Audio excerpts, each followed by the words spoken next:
Assalamualaikum warahmatullahi wabarakatuh. Apa kabar teman-teman? Semoga kalian selalu dalam keadaan sehat ya. Bertemu lagi dengan Ustazah Ines. Baik teman-teman, materi kita kali ini tentang mengidentifikasi unsur pembangun teks puisi. Boleh dipersiapkan buku paket bahasa Indonesianya. Baik, sebelum mulai pelajaran, mari kita berdoa terlebih dahulu. Yang angkat tangannya, sikap berdoa. Bismillahirrahmanirrahim.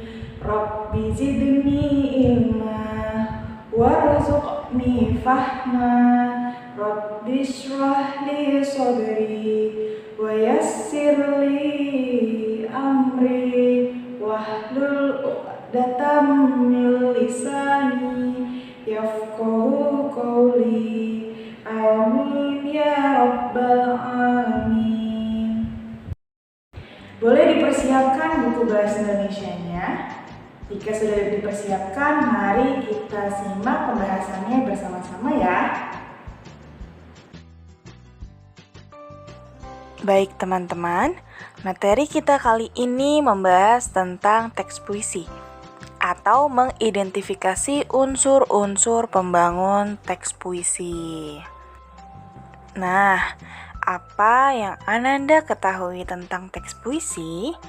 Apakah teman-teman ada yang tahu apa itu teks puisi? Jika tidak, mari kita bahas bersama-sama ya.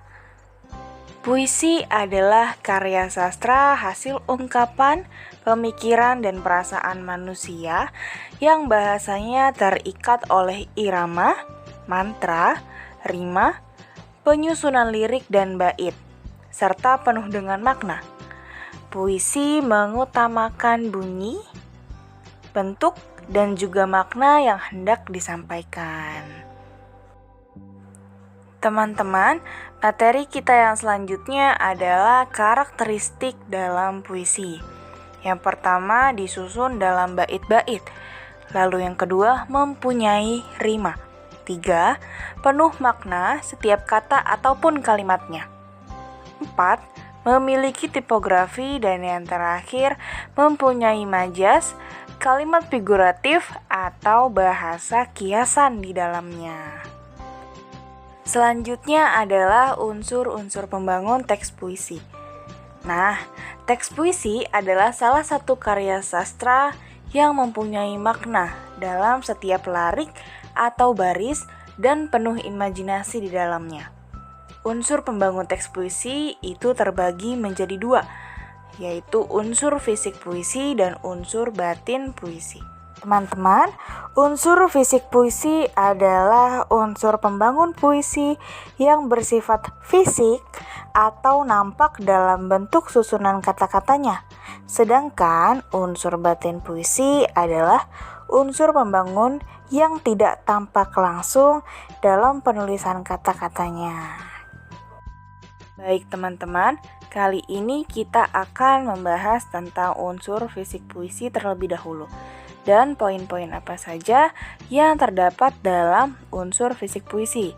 Yang pertama yaitu ada perwajahan puisi atau bisa disebut juga dengan tipografi, yaitu bentuk puisi seperti halaman yang tidak dipenuhi oleh kata-kata, tepi kanan kiri, pengaturan barisnya, hingga baris puisi yang tidak selalu dimulai dengan huruf kapital dan diakhiri dengan tanda titik.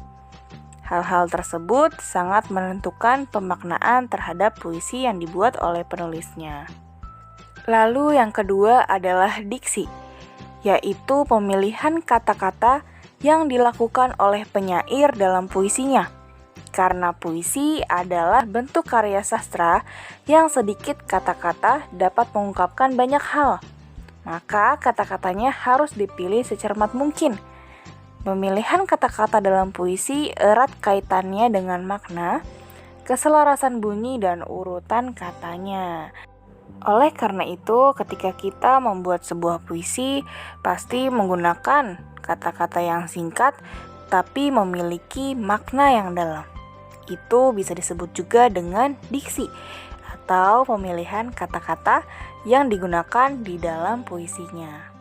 Lalu yang ketiga adalah imaji atau citraan, yaitu kata atau susunan kata-kata yang dapat mengungkapkan pengalaman indrawi seperti penglihatan, pendengaran, dan perasaan. Imaji dapat dibagi menjadi 3, yaitu imaji suara, imaji penglihatan, dan imaji raba atau sentuh. Imaji dapat mengakibatkan pembaca seakan-akan melihat, mendengar, dan merasakan seperti apa yang dialami penyair dalam membuat atau menulis puisinya.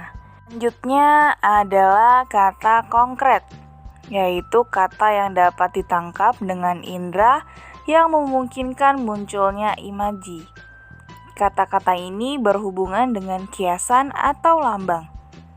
Misalnya kata konkretnya adalah salju, yang melambangkan kebekuan cinta, kehampaan hidup, dan lain-lain. Sedangkan jika ada kata konkret rawa-rawa, maka dapat melambangkan tempat kotor, tempat hidup, bumi, kehidupan, dan lain-lain.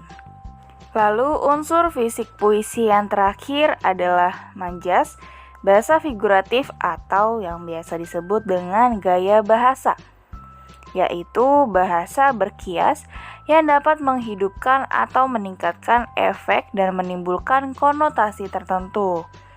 Bahasa figuratif menyebabkan puisi menjadi prismatis, artinya memancarkan banyak makna atau kaya akan makna. Bahasa figuratif bisa disebut juga dengan majas. Adapun macam-macam majas antara lain seperti metafora, simile, personifikasi, litotes, ironi, sinekdok, satire, klimaks, antitesis, hingga paradoks. Nah, teman-teman, jadi unsur fisik puisi itu terbagi menjadi 5. Diingat ya, ada tipografi, diksi, imaji, kata konkret, dan majas.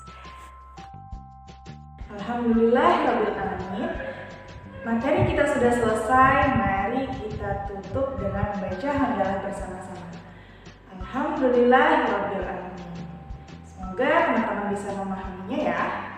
Ustazah tutup. Wassalamualaikum warahmatullahi wabarakatuh.